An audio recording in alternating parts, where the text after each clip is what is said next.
बच्चों, good morning. बच्चों, कल आपको बताया था कि आवश्यकताएं क्या होती हैं और प्रत्येक व्यक्ति की आवश्यकता एक जैसी नहीं होती, प्रत्येक की आवश्यकता भिन्न भिन्न होती है। यानी आयु के अनुसार आवश्यकताएं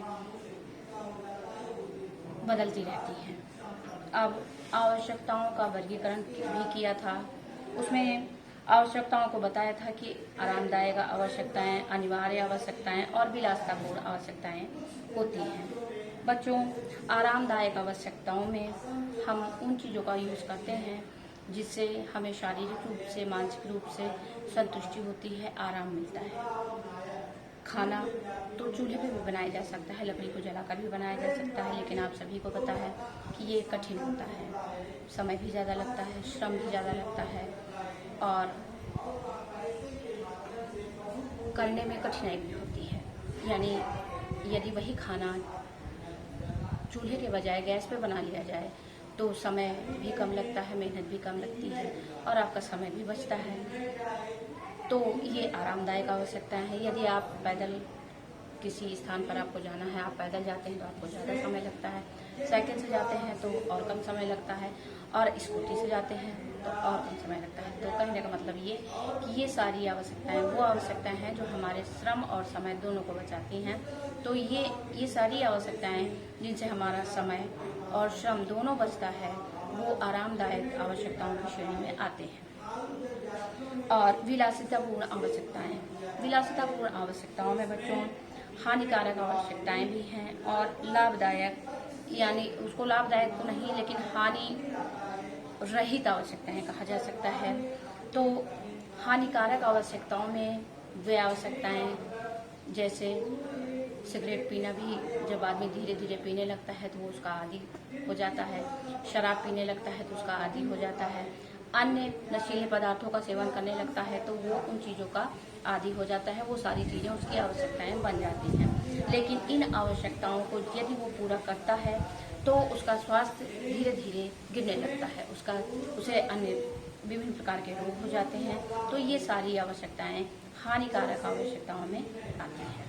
अब हानि रहित आवश्यकताएं। बच्चों, हानि रहित आवश्यकताओं में ये विलासितापूर्ण ही आवश्यकताएं हैं, लेकिन ये हानि रहित हैं क्योंकि इससे हमारा आर्थिक स्तर ऊंचा होता है, हमारे परिवार का समाज में उच्च श्रेणी में गिना जाता है। यानी अच्छे कपड़े पहनना, अच्छे वस्त्र, अच्छे जेवर पहनना, बैंक बैलेंस करना या फिर अच्छी अच्छी गाड़ियाँ खरीदना, कार खरीदना, तो ये सारी चीज़ें, अच्छा बंगला, अच्छा घर होना, ये विलासितापूर्ण आवश्यकताओं में ही आता है, लेकिन ये हानि रहित आवश्यकताओं में आता है। इनसे आपको कोई हानि नहीं होती बल्कि फायदा ही होता है। आपका समाज में स्थान उच्च माना जाता है, उच्च श्रेणी में आपकी गिनती होती है।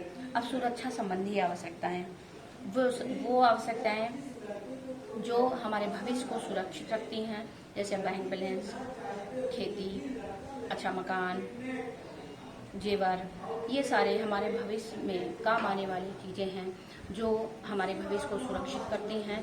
तो ये सभी आवश्यकताएं सुरक्षा संबंधी आवश्यकताओं के अंतर्गत आती हैं। अब आवश्यकताओं के लक्षण, आप कैसे जानेंगे कि ये आवश्यकताएं हैं? तो आवश्यकताएं अनंत होती हैं, यानी आवश्यकताएं कभी समाप्त नहीं होती। एक आवश्यकता को पूरी होने के बाद दूसरी आवश्यकता आ जाती है। आप कोई नया सामान आप लेंगे, उसे आपको प्रयोग में लाना है तो उसके तुरंत बाद आपको दूसरी चीज़ की आवश्यकता हो जाएगी। आप गाड़ी खरीदते हैं, आपको गाड़ी चलानी है तो आपको उसमें पेट्रोल डलवाना पड़ेगा, तो उसकी आवश्यकता, आपको चाय पीने की आवश्यकता है तो आपको दूध की आवश्यकता पड़ेगी, आपको सुबह न्यूज़पेपर की आवश्यकता है तो आपको न्यूज़पेपर का बिल लेना पड़ेगा, आप मोबाइल यूज करते हैं तो उसको आपको हर महीने रिचार्ज करवाना पड़ेगा। तो कहने का मतलब ये कि आप मोबाइल भी खरीद रहे हैं और हर महीने आपको उसके पीछे पैसा भी डलवाना पड़ेगा, वो भी आवश्यकता आपका बन गई है। तो आवश्यकताएं अनंत होती हैं, एक के बाद दूसरी और दूसरी बाद तीसरी, इस प्रकार आवश्यकताएं क्रम से बढ़ती ही जाती हैं। आवश्यकताएं वैकल्पिक होती हैं, यानी कि आप उसके स्थान पर विकल्प ढूंढ सकते हैं। ऐसा आवश्यक नहीं है कि एक ही स्थान पर रहने वाले सभी लोग एक जैसे वस्त्र पहने, ऐसा वो तो हमारी आर्थिक स्थिति पर निर्भर करता है कि जिसकी जैसी आर्थिक स्थिति होगी वो उसी प्रकार के वस्त्र पहनेगा। कोई महंगे वस्त्र पहनता है तो उसी के विकल्प के रूप में कोई सस्ते वस्त्र पहनता है। तो ये हमारा विकल्प होता है कि हमारी आर्थिक स्थिति जैसी होगी हम वैसे ही वस्त्र पहनेंगे, वैसे ही जेवर पहनेंगे, वैसा ही हम साधन यूज करेंगे। वो हमारी आर्थिक स्थिति पर निर्भर करता है। आवश्यकताओं की पुनरावृत्ति होती है, यानी कुछ आवश्यकताएं ऐसी होती हैं जो पूरी करने के बाद हमें फिर से आवश्यकता हो जाती है। जैसे बच्चे को दूध पिलाया जाता है लेकिन 2-3 घंटे बाद वो फिर भूख लग जाती है। हम भी भोजन करते हैं, हर दूसरे तीसरे घंटे के बाद हमें कुछ खाने का मन करने लगता है। यानी कुछ आवश्यकताएं ऐसी होती हैं जिन्हें पूरा करने के बाद भी हमें उसकी पुनरावृत्ति होती रहती है। वो आवश्यकताएं हमें बराबर पूरी करती रहने पड़ती है। आवश्यकताएं तीव्र होती हैं, यानी यदि हमको ऐसा लगा कि हाँ हमें इस चीज़ की ज़रूरत है या इस चीज़ की आवश्यकता है तो उसके प्रति हमारी जो उत्सुकता है वो बढ़ती जाती है कि हमें वो जिस चीज़ की हमें आवश्यकता है वो हमें अतिशीघ्र प्राप्त हो जाए। उसके लिए हमें कितना भी प्रयत्न करना पड़े, और हम प्रयत्नशील रहते भी हैं। हम जितना कर सकते हैं उस चीज़ को, उस वस्तु को प्राप्त करने की, उस आवश्यकता को पूरा करने की कोशिश करते रहते हैं। यानी आवश्यकताएं तीव्र होती हैं, आवश्यकताएं एक दूसरे की पूरक होती हैं। ये आपको अभी बताया कि यदि आपको चाय पीने की इच्छा है तो आपको दूध की आवश्यकता होगी, और यदि आपको दूध नहीं मिलेगा तो आपकी चाय की आवश्यकता पूरी नहीं हो सकती। आप गाड़ी बिना पेट्रोल के नहीं चला सकते। तो आवश्यकताएं एक दूसरे की पूरक होती हैं, एक आवश्यकता दूसरी आवश्यकता को पूरा करती है। ज्ञान के द्वारा आवश्यकताएं बढ़ती हैं, यानी जैसे जैसे हम शिक्षित होते जाएंगे, हमें चीज़ों के बारे में ज्ञान होता जाएगा, वैसे वैसे ही हमें आवश्यकताओं का ज्ञान भी होता जाएगा, हमें आवश्यकताओं का अनुभव होता जाएगा। यदि पहले देखिए बच्चों, पहले चूल्हे पर ही खाना बनता था, लेकिन जब धीरे धीरे लोगों को गैस के बारे में पता चला, उसकी सुविधाओं के बारे में पता चला, तो सबको अब गैस चूल्हे पर ही खाना बनाना अच्छा लगता है। वो चूँकि वो आसान होता है, आरामदायक होता है।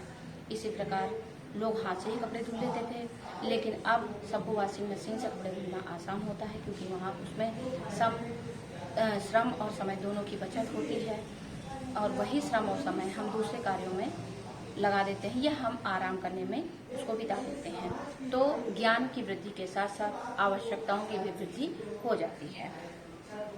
आवश्यकताओं में प्रतिस्पर्धा होती है, यानी कि आवश्यकताएं देखकर भी लोग प्रतिस्पर्धा में भी आवश्यकताओं को महसूस करने लगते हैं। आपका फ्रेंड, आपकी सहेली, आपका मित्र यदि कार से आता है तो आपको कार से चलने की इच्छा होगी, यदि वो स्कूटर से जाता है तो आपको स्कूटर से जाने की इच्छा होगी, यदि वो साइकिल से जाता है तो साइकिल से आपकी भी जाने की इच्छा होगी कि मेरा मित्र साइकिल से जाता है, मैं साइकिल से जाऊँगा। तो कहने का मतलब ये, या फिर आपका फ्रेंड वो महंगा कपड़ा पहन कर आया, मैं भी महंगा ही कपड़ा पहनूंगा, मैं वो ये सूट पहन कर आई है, मैं भी ये सूट पहनूंगी। तो कहने का मतलब ये कि प्रतिस्पर्धा में भी आवश्यकताएं महसूस होती हैं कि उसके पास ये सामान है तो अब मुझे भी इसकी आवश्यकता है। तो आवश्यकताएं प्रतिस्पर्धा के कारण भी उत्पन्न हो जाती हैं। फैशन के अनुसार आवश्यकता परिवर्तित होती रहती है, यानी आपने भले ही खूब महंगे कपड़े खरीद लिए और आज के फैशन में वो कपड़े हैं, और आज के आपने उस कपड़े को पहना, यूज़ किया, नहीं यूज़ किया, दोनों ही तरीके से संभव हो सकता है, क्योंकि बहुत महंगे कपड़े होते हैं तो कंफर्टेबल नहीं होते हैं। आदमी 1-2 प्रोग्रामों में उसको पहन कर उसको रख देता है, और 6 महीने बाद जब फैशन उसका चला जाता है तो दोबारा वो आप उसको पहनना पसंद नहीं करती, क्योंकि आप उसको एक बार पहन चुकी हैं, 1-2 शादियों में उसको आप यूज़ कर चुकी हैं, या फिर वह फैशन से आउट ऑफ फैशन हो चुका है। तो कहने का मतलब ये कि फैशन के अनुसार भी आवश्यकताएं बदलती रहती हैं। आवश्यकताएं आदत में परिवर्तित हो जाती हैं। ये तो स्वाभाविक बात है कि यदि हम किसी चीज़ को अपनी आवश्यकता बना लेते हैं और जब वो चीज़ हमें प्राप्त हो जाती है तो फिर वो हमारी आदत बन जाती है। जैसे आपको न्यूज़पेपर की आवश्यकता है, आपने उसको 2, 4, 6, 10 दिन लगातार लिया, अब आपको चूंकि वो प्राप्त होने लगा है, अब आपकी आदत पड़ जाएगी, अब आपको प्रतिदिन न्यूज़पेपर वो आपकी आदत बन गई, यानी आवश्यकताएं आदत में परिवर्तित हो जाती हैं। बच्चों, आवश्यकताएं के क्या लक्षण होते हैं, आवश्यकताएं क्या होती हैं, आप उनको कैसे पहचानेंगे, ये आपको आज बताया। आप ये पॉइंट्स अच्छे से बुक से पढ़ लीजिएगा। आपको जो भी पॉइंट्स अच्छे समझ में नहीं आया, आप कमेंट में उसको पूछ सकते हैं। आपको कल आवश्यकताओं को निर्धारित करने वाले तत्वों के बारे में बताऊंगी। Thank you.